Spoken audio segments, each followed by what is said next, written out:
नवपाषाण काल। हमने आपसे कहा कि हमें आज मुख्य रूप से नवपाषाण काल पर चर्चा करना है। कल हम लोगों ने मध्यपाषाण काल को समझा था और एनसीईआरटी मध्यपाषाण काल और नवपाषाण काल में मानव द्वारा जो किए गए कार्य हैं उनको ही रखता है। भोजन संग्रह से उत्पादक तक का सफ़र मानव कैसे तय करता है, इसी के अंतर्गत कक्षा 6 की एनसीईआरटी में आपको चैप्टर मिलेगा, जो कि कहीं ना कहीं मध्यपाषाण काल से शुरू होकर के और नवपाषाण काल तक में जो भी जब आप बड़ी किताबें पढ़ते हैं वहाँ पर आपको इस नाम से यह जाना जाएगा। अर्थात आप ये कह सकते हैं कि मध्यपाषाण काल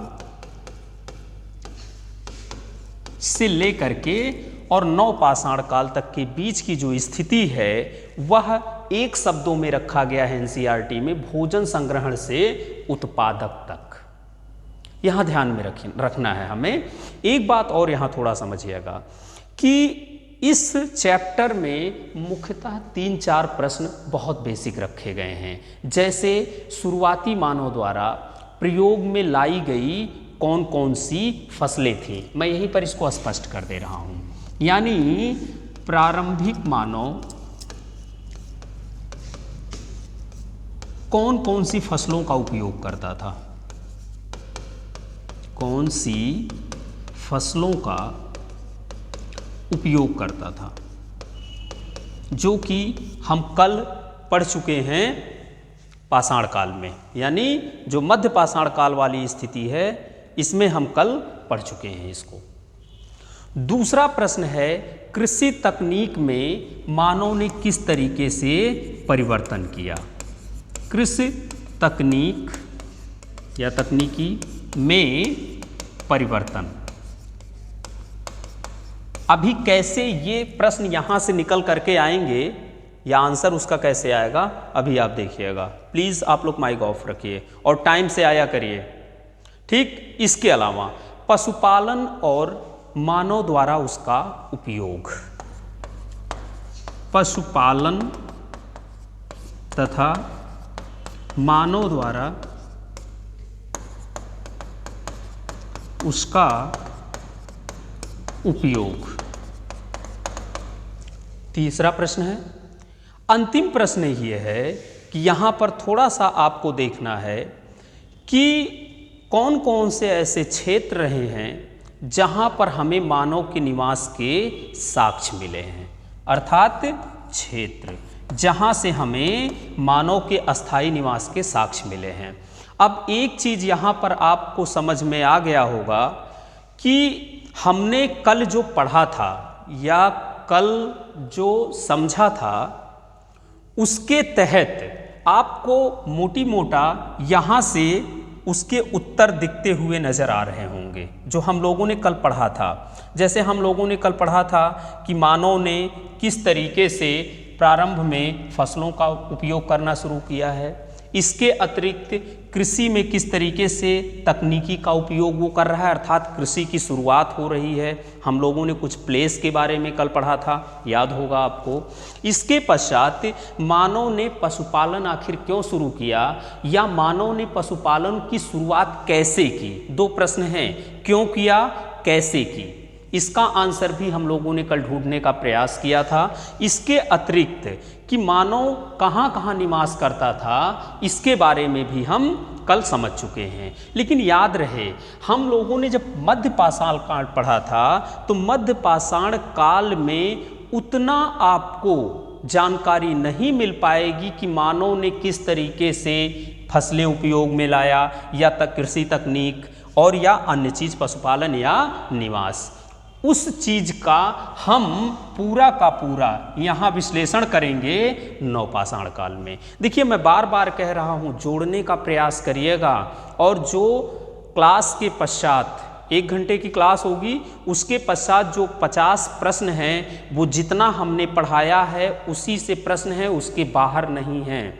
जो भी मैंने नोट्स आपको उपलब्ध करवाया है उसी से प्रश्न हैं। और मैं फिर रिपीट कर रहा हूँ कि ईमानदारी से पढ़िए, बेईमानी मत करिए। आप लोगों को लग रहा होगा ना कि कोचिंग पढ़ने से सिलेक्शन हो जाएगा, कुछ नहीं होना है बच्चा। जितना जब तक हम जो दे रहे हैं वो प्लस आप अपना 100% नहीं देंगे, बहुत कंपटीशन है।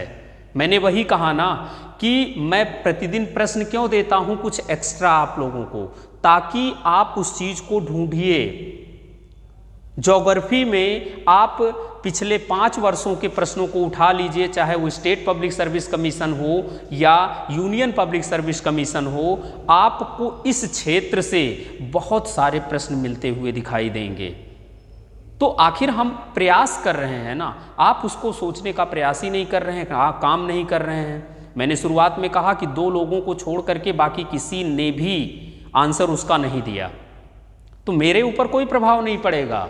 याद रखिएगा, मेरा ये मानना है कि अगर मैं आपको गाइड कर रहा हूँ, आपका गाइड हूँ, आपका सारथी हूँ, तो मैं रास्ता आपको अच्छा बताऊँगा। चलना ना चलना आपके ऊपर डिपेंड करता है। क्योंकि कृष्ण क्या करते थे, कृष्ण तो उन्हें वे देते थे ना, अर्जुन को रास्ता बताते थे। काम तो सारा अर्जुन को ही करना था। वो कह देते थे भैया आपकी जिम्मेदारी है, ये चीज़ें होनी चाहिए, बाकी आप करो ना करो, वही चीज़ मैं कर रहा हूँ। तो आई होप आप लोग अपने प्रति ईमानदारी बरत रहे होंगे। देखिए, जीवन में इंजॉय करने का मौका तब आता है जब आपके हाथ में पैसा होता है, ये याद रखिएगा। तब आपको ये नहीं पूछना है कि 20,000 का फ़ोन खरीदें या 5 लाख का फ़ोन खरीदें। अभी अगर कोई व्यक्ति आपको 20 लाख का फ़ोन दिलवा रहा है तो याद रखिएगा उसका कहीं ना कहीं आपसे स्वार्थ है कुछ, चाहे वो पति दिलवा रहा हो, चाहे कोई और दिलवा रहा हो, या चाहे परिवार का कोई सदस्य दिला रहा हो। क्यों? क्योंकि आपको अगर फ़ोन मिल जाएगा तो उसका आप उपयोग करोगे घर वालों के लिए। हाँ, आप ये मानोगे कि घर वाले आपकी बहुत केयर करते हैं, या भाई ने दिला दिया, किसी दोस्त ने दिला दिया। तो याद रखिएगा, रामचरितमानस में एक चौपाई है, सुर नर मुन की यह रीति, स्वार्थ लाए करे सब प्रीति। तो ये जरूर ध्यान में रखिएगा, विदाउट स्वार्थ कोई प्रीत नहीं होती है, कोई लगाव नहीं होता है। तो प्रयास ये करिए कि झुकने का मौका ही ना आए, क्योंकि हमने एक दिन कहा था कि बहुत संभल कर इस युग में झुकने का प्रयास करिए या किसी को रिस्पेक्ट देने का प्रयास करिए, क्योंकि झुका हुआ सर देखकर लोग पीठ का पावदान बना देते हैं। ये कुछ गहरी चीज़ें हैं, आप समझिएगा। आगे आइए हम बात करते हैं। तो प्लीज़ मेहनत करिए और अपने आप को साबित करिए कि आप हैं। बाकी आगे हम लोग नवपाषाण काल की बात कर रहे हैं। तो नवपाषाण काल में हमें आज जो चीज़ें करनी है उस पर हम चर्चा कर ले रहे हैं। मैं यही बता रहा था कि किस तरीके से कक्षा 6 की एनसीईआरटी आपको यहाँ पर काम आएगी और रिलेटिव करके आपको पढ़ना है। ऐसे ही आपके टेस्ट में प्रश्न भी दिए गए हैं। आज ही पता चल जाएगा कि जो आप लोग बोलते हो ना कि हाँ सर, तो अभी 1 घंटे बाद ही कंफर्म हो जाएगा। आइए आगे हम लोग देखते हैं। नवपाषाण काल की बात कर रहे हैं। नवपाषाण काल, ठीक, बहुत ज़्यादा नहीं है ये, बहुत ज़्यादा से ज़्यादा 40 मिनट, इससे ज़्यादा इसमें नहीं लगना है। ठीक, मेरी आवाज़ सब तक पहुंच रही है ना? अरे बोलेंगे हाँ नहीं? ठीक ठीक ठीक ठीक ठीक, ओके। नहीं, यही होना चाहिए, आवाज़ पहुँचे तो कम से कम आप लोग बेहतर करें। चलिए, नवपाषाण काल की बात हम करते हैं। तो देखिए, एक बात यहाँ समझिएगा कि नवपाषाण काल की सामान्यतः जो शुरुआत होती है, ठीक, वो होती है 9000 ईसा पूर्व, 9000, याद रखिएगा, 9000 ईसा पूर्व। ठीक, लेकिन भारत में जब हम देखते हैं तो हमें नवपाषाण काल के जो बारे में जानकारी मिलती है वह लगभग 4000 के आसपास मिलती है। तो थोड़ा सा ये चीज़ें डिफरेंस हैं, ज़्यादा लेकिन परेशान होने की ज़रूरत यहाँ नहीं है। सामान्य 9000 पूरे वर्ल्ड की अगर हम बात करते हैं, जब हम वैश्विक संदर्भ में बात करते हैं। दूसरी चीज़, नवपाषाण काल शब्द का जो प्रयोग किया गया या उपयोग किया गया, सर्वप्रथम एक लेखक हैं, उनका नाम था John Lubbock. John Lubbock, John Lubbock, इन्होंने एक किताब लिखी, उसका नाम था pre historic time. Pre historic time. याद रखिएगा, ये मत समझिएगा कि सर ने हिस्ट्री को हिस्टेरिक लिखा है, किताब का नाम ही है प्री हिस्टेरिक टाइम। ओके, सर्वप्रथम अपनी इस पुस्तक के माध्यम से जॉन लुबॉक ने नवपाषाण काल या नियोलिथिक शब्द का उपयोग किया। अब देखिए आगे, एक और राइटर रहे हैं जिनका नाम था गॉर्डन चाइल्ड। नाम सुना होगा आपने, गॉर्डन चाइल्ड। इन्होंने इस समय काल को यानी 9000 से लेकर के और 2500 के आसपास के काल को एक नाम इन्होंने दिया, नौ ताम्र पाषाण कालिक संस्कृति। बात समझिएगा, नौ ताम्र पाषाण कालिक संस्कृति। अब प्रश्न ये उठ रहा है कि जो है गॉर्डन चाइल्ड ने अगर इस इरा को या इस एज को या काल को, ठीक, नवपाषाण कालीन संस्कृति या ताम्रपाषाण कालीन संस्कृति के बारे में परिभाषित करते हैं तो क्यों करते हैं? क्योंकि याद रखिएगा, हम लोगों ने कल कुछ ऐसे साइट्स के बारे में बात किया था जहां से हमें तांबे के उपकरण प्राप्त हुए हैं। आई थिंक आपको याद होगा, कल हम लोगों ने इस पर डिस्कस किया था। तो कहने का अर्थ यह है कि इस काल का जो मानव है बच्चा, वो पाषाण उपकरण तो बात करता है, यानी पाषाण उपकरण का उपयोग तो कर रहा है, याद रहे, लेकिन साथ ही वो ताम्र उपकरण का भी उपयोग करने लगता है। ये जरूर ध्यान में रखना है आपको। अर्थात इसीलिए नवपाषाण काल को नवपाषाण काल या ताम्रपाषाण काल के नाम से जाना जाता है। अब थोड़ा सा एक शब्द और आगे आते हैं, क्योंकि सर्वप्रथम हमें इसी काल में, ठीक, अन्न उत्पादन के बारे में बेहतर तरीके से जानकारी प्राप्त होती है, इसलिए इस संस्कृति को या इस टाइम पीरियड को अन्न उत्पादक संस्कृति के नाम से भी जाना जाता है। अन्न उत्पादक। अब देखिए, चीज एक ही है, अलग अलग तरीके से इसे परिभाषित कर दिया गया। जो जो चीजें मिली उसी के आधार पर इसे परिभाषित किया गया। ठीक, आगे बात करते हैं।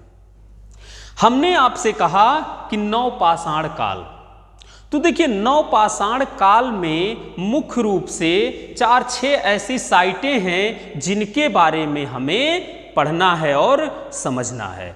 तो वो कौन सी साइट्स हैं, यहां आप देख लीजिए जरा। ये अरे सॉरी,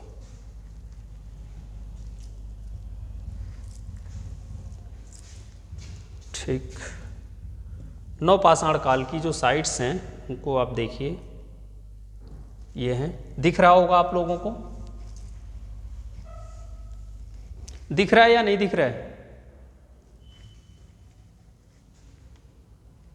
ठीक, तो देखिए नवपाषाण काल में आपको कुछ साइट्स बहुत ज़्यादा फेमस दिखेंगी।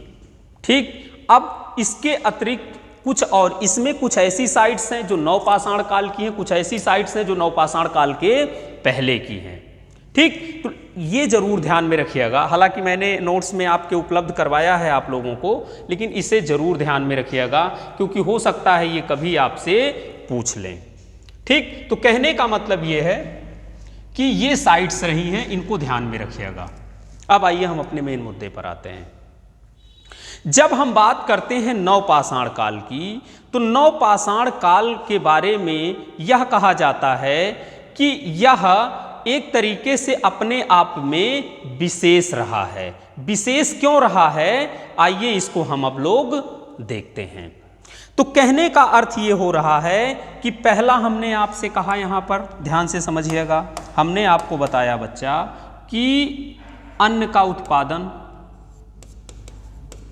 उत्पादन हो रहा है, यानी अब मानव ने उत्पादन करना सीख लिया। हमने अभी एनसीईआरटी में क्या पढ़ा था, किन किन फसलों का वो उपयोग कर रहा है मानव, ठीक, तो वो फसल भी अभी मिलेंगे यहां पर। इसके अतिरिक्त दूसरा काम जो हो रहा है, नंबर 1, नंबर 2, अस्थाई निवास हो रहा है, क्योंकि मानव इससे पहले ही पशुपालन करना सीख गया है, इसलिए आप ये कह सकते हैं कि पशुपालन में बढ़ोतरी होती है। तीसरा, चौथा ये हम लोग देखते हैं, चौथा ये हो रहा है कि यहां पर आपको जो मिट्टी के बर्तन हैं, मिट्टी के बर्तन, इसमें कुछ आपको परिवर्तन दिखेगा। इसके अतिरिक्त एक शब्द और यहां पर ध्यान में रखना है आपको, और वो है बच्चा पांचवा, क्योंकि अग्नि की खोज हो चुकी है और मानव द्वारा, यहां मैं स्पष्ट कर दे रहा हूं, खोज भले ही कब हो रही है, अग्नि की खोज कब हो रही है भाई, आग कब खोजा गया, किस काल में,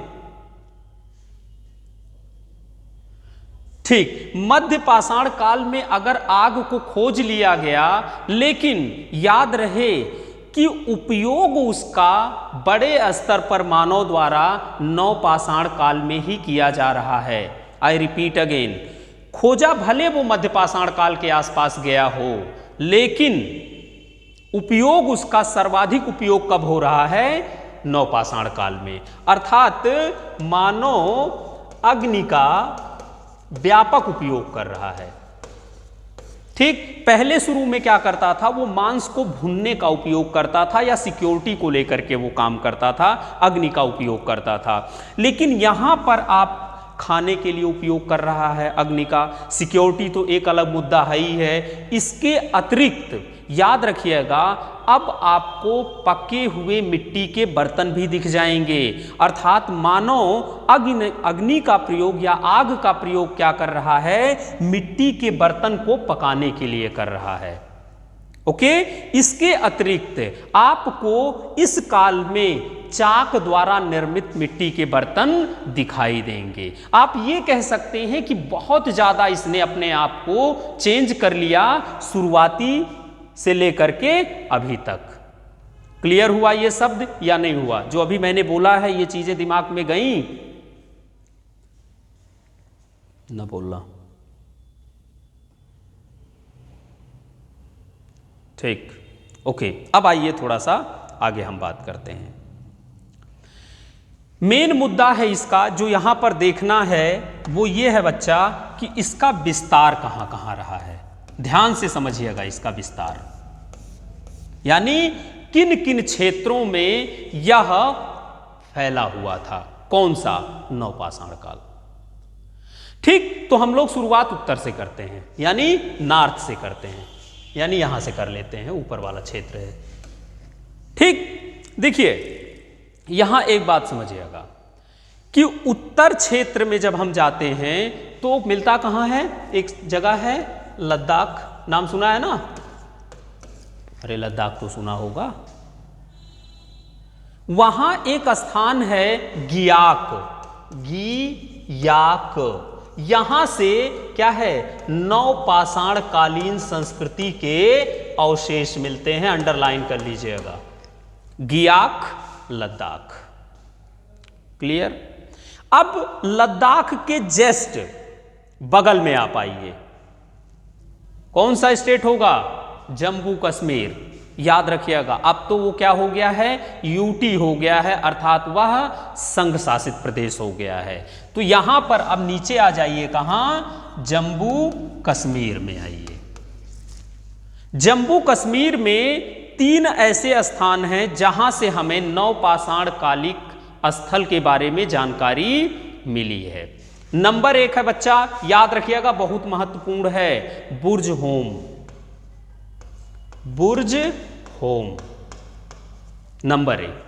दूसरा आता है गुफकराल, गुफकराल। ठीक। तीसरा एक स्थान और है मार्तंड, मार्तंड। यानी ये जो 3 साइट्स हैं ये कहां की हैं, याद रहे कहां की हैं? हां जी जी जी जी। अब देखिए इन्हीं साइटों को एक एक करके हमें पढ़ना है और ध्यान से, जो हमने कल बताया था कि अगर साइट है उत्खनन हुआ होगा, कुछ अलग टाइप के वहां से हमें साक्ष्य मिले होंगे, उन्हीं साक्ष्यों से प्रश्न पूछे जाते हैं। तो पहला हम लोग अभी हमने क्या कहा, बुर्ज होम, बुर्ज होम की बात हुई। ठीक। तो बुर्ज होम के बारे में देखते हैं और क्या हो सकता है। हमने जैसा आपसे कहा कि बुर्ज होम जम्मू कश्मीर में स्थित है। अब देखिए जम्मू कश्मीर में बुर्ज होम स्थित है तो कोई नदी बह रही होगी। कौन सी नदी हो सकती है भाई? पढ़ा तो होगा ही, नोट्स तो आप लोगों के पास है ही है। कौन सी नदी है? सॉरी, झेलम नदी। यानी आप ये कह सकते हैं कि बुर्ज होम बेसिकली झेलम नदी घाटी में स्थित है। पहला क्लियर हुआ? ठीक। अब देखिए बुर्ज होम, याद करिएगा पहला चैप्टर हम लोगों ने भुर्ज नामक वृक्ष के बारे में पढ़ा था ना पहले चैप्टर में। अरे भाई जो लिखने के लिए उपयोग में आता था, याद आया? कौन सा वृक्ष था? भुर्ज। ठीक। ऐसा स्थान जहां भुर्ज के वृक्ष मिलते हों, वहीं से ये शब्द लिया गया है बुर्ज होम। यहां आप देखिएगा, क्योंकि अंग्रेजी में प्लेस ऑफ बर्च के नाम से ही इसे रखा गया है, प्लेस ऑफ बर्च। ठीक। अब देखिए 1935 का समय है, याद रहे 1935। एक जो है आप ये कहें कि आर्कियोलॉजिस्ट थे, उन्होंने इसकी खोज की, डी टेरा और पीटरसन। डी टेरा और पीटरसन, इन दोनों लोगों ने क्या किया, इसको देखा और इसके बारे में जानकारी दी। और यहां से कुछ खुदाई उदाई इन्होंने किया तो इन्हें कुछ अलग टाइप के यहां से चीजें प्राप्त हुई। प्लीज आप लोग माइक ऑफ रखिए। अगला देखिए, एक बात और समझिएगा कि यहां से आपको, कल हम लोगों ने किस चीज के बारे में बात किया था, ये फेमस था, भूल गए होंगे, गर्तवास। याद आया? अरे गड्ढे का मकान। ठीक है। अब देखिए यहां से कुछ अलग चीजें मिल रही हैं हमें। मालिक के साथ कुत्ता दफनाए जाने का साक्ष्य, पहला याद रखिएगा। यानी मालिक प्लस कुत्ता एक साथ दफनाया गया है, अंडरलाइन कर लीजिएगा। यानी जो है बुर्ज होम से मालिक के साथ कुत्ते दफनाए जाने के साक्ष्य मिलते हैं। ठीक। इसके अतिरिक्त गणासा के साक्ष्य, गणासा नाम जानते ही होंगे, गणासा काटा पीटा जाता है, सुना ही होगा। ठीक। अंग्रेजी में उसे हार्वेस्टर कहा जाता है, यानी गणासा अर्थात हार्वेस्टर का साक्ष्य। अब देखिए सींग वाले, याद रखिएगा, पूरा सेंटेंस लिख लीजिएगा, एक घड़े पर सींग वाले देवता का चित्रांक, अर्थात सींग वाले देवता की जानकारी हमें यहां से मिलती है। ठीक। और देखेंगे जब आप इंडस वैली सिविलाइजेशन पढ़ेंगे तो वहां की एक साइट है जिसे प्री हड़प्पा कहा जाता है, नाम सुना होगा, कोट दीजी। यहां वहां पर भी बहुत सारे ये चीजें मिली हैं। क्लियर हुआ? ये 3 चीजें समझ में आ गई या नहीं आ गई यहां से, जो अभी हम लोगों ने डिस्कस किया?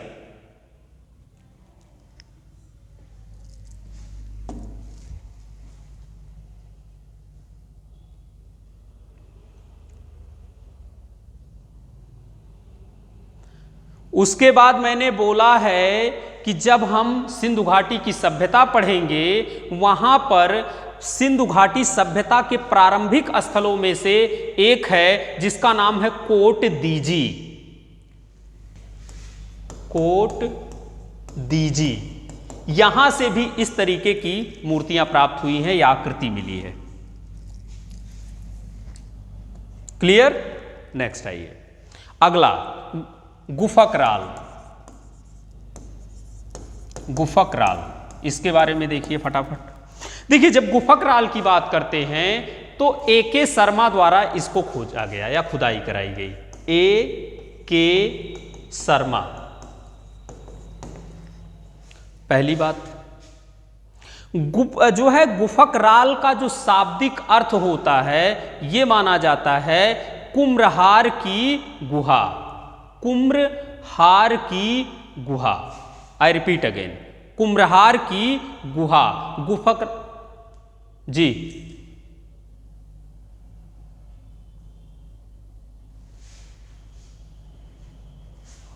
ओके ओके ओके ओके, ठीक है। तो बोलना चाहिए ना कि पेन सर नहीं उतना ज़्यादा क्लियरिटी है। चलिए कोई बात नहीं है, आगे हम लोग देखते हैं। ठीक, मैंने आपसे कहा गुफकराल, खोज इसकी की जाती है N.K. शर्मा द्वारा और इसका शाब्दिक अर्थ ही होता है कुम्रहार की गुफा। अब देखिए यहां से क्या क्या चीजें मिली हैं। पहला, तांबे की हेयर पिन, यहां ध्यान में रखिएगा, तांबे की हेयर पिन पहला हो गया। अब देखिए तांबे की हेयर पिन मिल गई।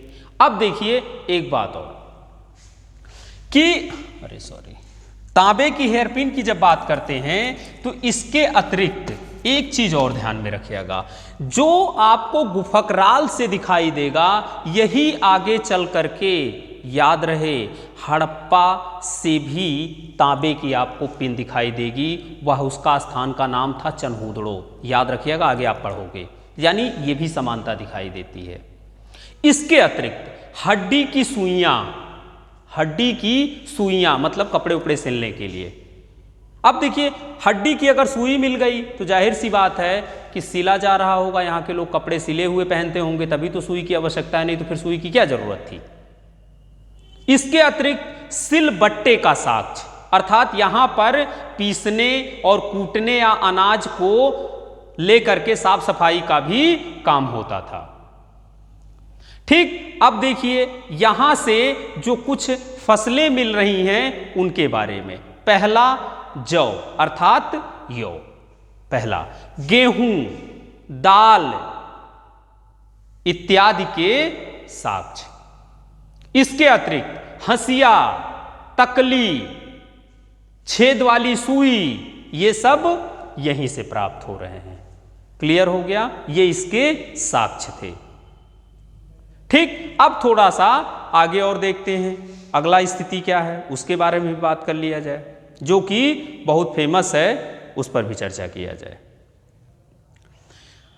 अगला है आपका मेहरगढ़, नाम सुना होगा, मेहरगढ़। मेहरगढ़ के बारे में बात कर रहे हैं। देखिए मेहरगढ़ बेसिकली स्थित कहाँ है, बलूचिस्तान प्रांत जो पाकिस्तान का है वहां पर।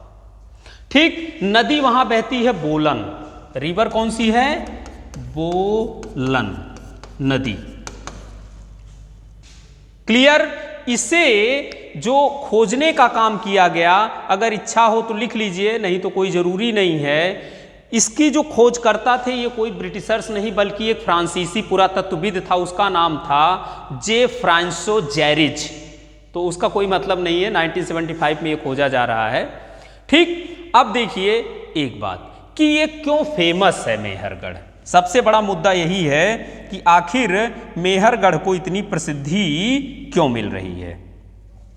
देखिए पहली बात तो ये कि यह नवपाषाण काल और हड़प्पा दोनों के बीच क्या काल माना जाता है। नवपाषाण काल और नीचे हड़प्पा, यानी आप ये कह सकते हैं कि मेहरगढ़ से आपको कुछ नवपाषाण काल की चीज़ें मिलेंगी और कुछ हड़प्पा काल की मिल जाएंगी, तो दोनों के बीच का है, याद रखिएगा। और याद रहे कि ये माना जाता है कि यह जो प्लेस है या साइट है, यह भारतीय उपमहाद्वीप में सबसे प्राचीनतम साइटों में से एक है, ये ध्यान में रखना है आपको।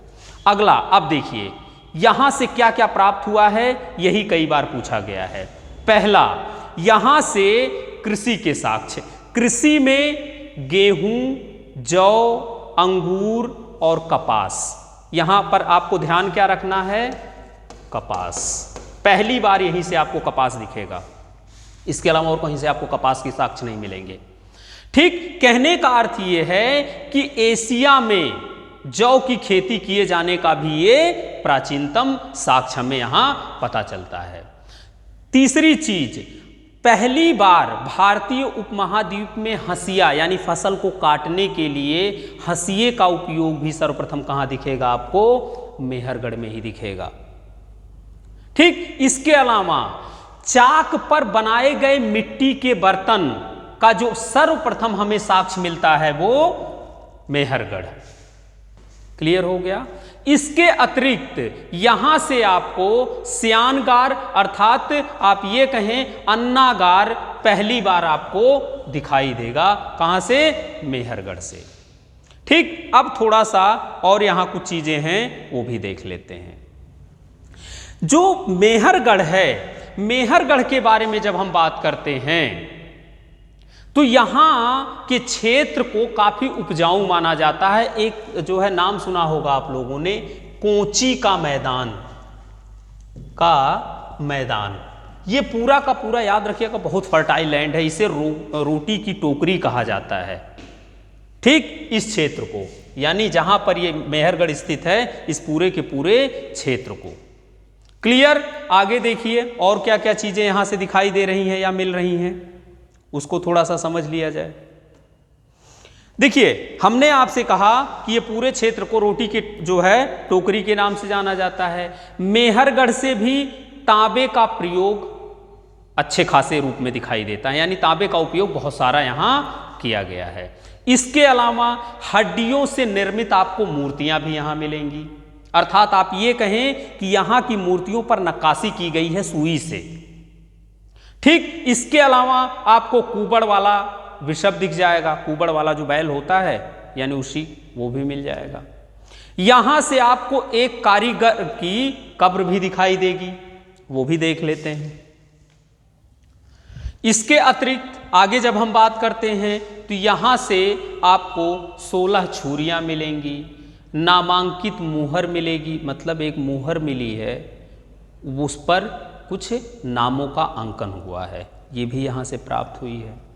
ठीक, एक बात यहाँ जो ध्यान देने योग्य है वो ये है बच्चा कि यहाँ से कच्ची ईंटों के आयताकार मकान आपको मिलेंगे, याद रखिएगा। यानी आप ये कह सकते हैं कि जो मकान बनाए गए थे वो कच्ची ईंटों के बनाए गए थे। ठीक, इसके अतिरिक्त ये जो शब्द हमने अभी उपयोग में लाया था, याद रहे कि सबसे ज्यादा जो प्राचीनतम साक्ष्य है वो यहीं का है, मेहरगढ़ से ही यह मिला है। ये माना जाता है कि जो कपास का उत्पादन है वो सर्वप्रथम मेहरगढ़ के लोगों द्वारा ही किया गया, उसके पश्चात ही यह पूरी दुनिया में इधर उधर अपना वितरित हुआ। क्लियर हो गया। अब देखिए एक बात और, हमने आपसे कहा है कि यहां पर कुछ फसलें, याद करिए कक्षा 6 NCERT, फसलें कौन सी आई हैं, गेहूं, जौ, कपास इत्यादि का उत्पादन शुरू हो गया। ठीक, अब थोड़ा सा और देख लिया जाए स्थिति इसके बारे में, भाई जरूरी है इसको समझना। अब यहां पर एक शब्द और आपसे पूछा जाए कि भैया हो कृषि के साक्ष्य, याद रहे कृषि, तो कहां भाई सर्वप्रथम कृषि कहां जानकारी मिल रही है, चावल उपजाए जाने का साक्ष्य कहां मिला, हाँ याद रहे। अगर मैं ये स्पष्ट इसलिए कर दे रहा हूं कि अगर आपसे पूछता है कृषि से संबंधित चीजों को, तो अगर एक जगह पर लहुरा देव है और एक ऑप्शन में, ठीक, मेहरगढ़ है। तो याद रहे आंसर यही लगेगा, क्योंकि प्राचीनतम पूछ रहे हैं, क्योंकि हम लोगों ने बात किया था यह लगभग 8000 BC के आसपास का है, और यह जो इसका टाइम होता है वो 7000 के आसपास माना जाता है। तो पहले कौन आया? लहुरा देव आया ना। ये क्लियर यहाँ समझ लीजिए, बहुत कंफ्यूजन होता है क्योंकि ऑप्शन में दोनों दे देते हैं। याद रहे जब तक लहुरा देव की खोज नहीं हुई थी तब तक सबसे प्राचीन कौन था? मेहरगढ़ था। अब मेहरगढ़ के से प्राचीन भी कौन आ गया? लहुरा देव, जो संत कबीर नगर में। ये क्लियर याद रहे आप लोगों को। ओके, नेक्स्ट आइए थोड़ा सा आगे बात कर लेते हैं विस्तार में ही।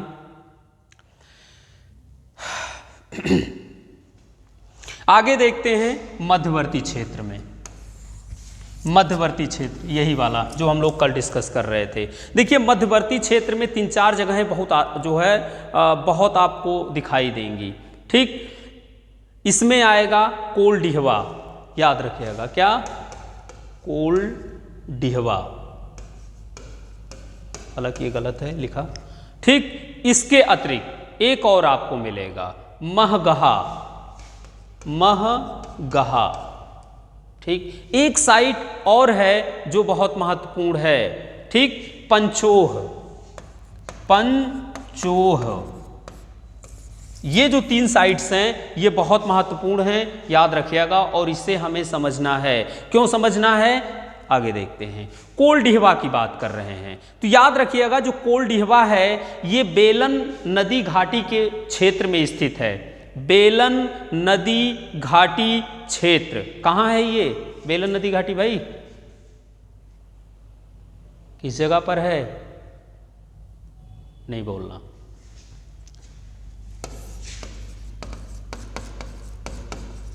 अच्छा पढ़ाई कर रहे हो आप लोग। कल ही बात हुई थी बेलन घाटी, लेकिन आज भूल गए। चलिए कोई बात नहीं है। देखिए बेलन घाटी क्षेत्र में ये पूरा का पूरा क्षेत्र स्थित है, या जो कोलडिहवा है ये यही क्षेत्र पर स्थित है। एक बात यहाँ समझिएगा कि कोलडिहवा क्यों इतना ज़्यादा पॉपुलर है या फेमस है। इसका सबसे बड़ा कारण है कि कोलडिहवा से नवपाषाण काल, ताम्रपाषाण काल और लौह काल यानी 3 फेज की जानकारी मिलती है यहाँ से। आई रिपीट अगेन, कोलडिहवा, बेलन नदी घाटी, नवपाषाण काल, ताम्रपाषाण काल या ऐतिहासिक लौह काल, तीनों फेज के बारे में जानकारी मिलती है और तीनों के उपकरण यहाँ प्राप्त हुए हैं। अगला, धान की खेती की स्पष्ट जानकारी। धान की खेती या कृषि, क्लियर। अब एक और, यहां से बच्चा जली हुई चावल के साक्ष्य मिले हैं, हो सकता है कभी पूछ ले। क्लियर हो गया। आगे अगला है महगहा। तो याद रखिएगा महगहा की जब बात करते हैं तो यह एक तरीके से गौशाला को दर्शाता है। यह क्षेत्र जो था वो पशुओं का बाड़ा यहाँ बताया जाता है, क्योंकि यहाँ से जो साक्ष्य मिले हैं ऐसा प्रतीत होता है कि यहाँ पशुओं का बाड़ा या गौशाला हुआ करता था। ठीक, इसके अतिरिक्त यहाँ से 20 से ज़्यादा ठीक झोपड़ियाँ मिली हैं। 20+ झोपड़ी यहाँ से प्राप्त हुई है, ये भी आपको थोड़ा सा ध्यान में रखना है। ठीक, एक साइट और आ जाते हैं हम लोगों ने, हालांकि उस साइट के बारे में कल थोड़ा सा डिस्कस किया था। ठीक, और पंचोह के लिए कोई दिक्कत नहीं है। पंचोह तो बस ये है कि दिमाग में था, मिल गया था तो बोल दिया। हाँ, इतना जरूर याद रखिएगा कि पंचोह जो है ये क्या है, नवपाषाण कालिक साइट है, बस और कुछ नहीं। अगला है चौपानी मांडो, हम लोगों ने कल डिस्कस किया था। चौपानी मांडो। ठीक, अब देखिए चौपानी मांडो की ये क्वालिटी है कि पूरा पाषाण काल से लेकर के और नवपाषाण काल तक पूरे की पूरी यहाँ से हमें जानकारी मिलती है, याद रखिएगा।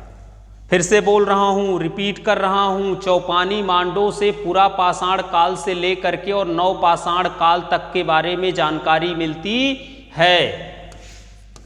पूरा पाषाण से लेकर के नव पाषाण, यानी इस पूरे के पूरे इरा का या कहें समय के बारे में यहाँ जानकारी मिलती है। अब छोटे छोटे साइट्स हैं, उनको देख लीजिए, जैसे चिराद, ठीक, शिवानार, मनेर, ठीक, ताराडीह, ये भी क्या हैं, कुछ छोटे छोटे साइट्स हैं जो कि नवपाषाण काल के हैं। क्लियर। अब देखिए, एक बात यहां पर थोड़ा सा और ध्यान में रखना है आपको, और वो ये है कि जब आप पूर्वोत्तर भारत की तरफ जाते हैं, पूर्वोत्तर भारत का मतलब हो गया असम, त्रिपुरा, मिजोरम, मेघालय, नाम सुना होगा, उसे पूर्वोत्तर क्षेत्र कहा जाता है। ठीक, तो याद रहे, नवपाषाण कालीन जो बस्ती मिली है पूर्वोत्तर क्षेत्र में, नवपाषाण कालीन बस्ती जो पूर्वोत्तर क्षेत्र में मिली है, वह बहुत महत्वपूर्ण है। इसमें है या नहीं है? कोल्डिवा, पंचो, चिराद नहीं है, कोई बात नहीं है। ठीक, और वो बस्ती का नाम है, याद रखिएगा, दाओ जली हैंडिंग, दाओ जली हैंडिंग। ये जो है ब्रह्मपुत्र जो नदी है, इसी घाटी में स्थित है, यानी ब्रह्मपुत्रा नदी जो बहती है उसी घाटी में ये स्थित है। ये बहुत महत्वपूर्ण है, याद रखिएगा। क्यों? क्योंकि इसके अतिरिक्त हमें जो है, एक है सरूतरू,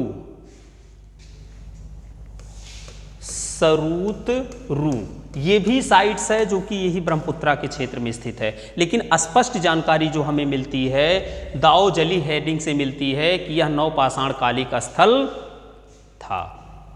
इससे ज़्यादा इसमें और कुछ करने की ज़रूरत नहीं है। बाकी जो मेन चीज़ें हैं वो तो हमने आपको बता ही दिया, शुरू में ही बता दिया कि भैया हो ये क्या क्या नई चीज़ कर रहे हैं। ठीक, और जो कुछ कमी बेसी है वो तो आपके नोट्स में हमने उपलब्ध करवा दिया है। आज वाले में कुछ भी अगर किसी को पूछना हो तो पूछ सकता है, बाकी हम लोग टेस्ट करेंगे अब।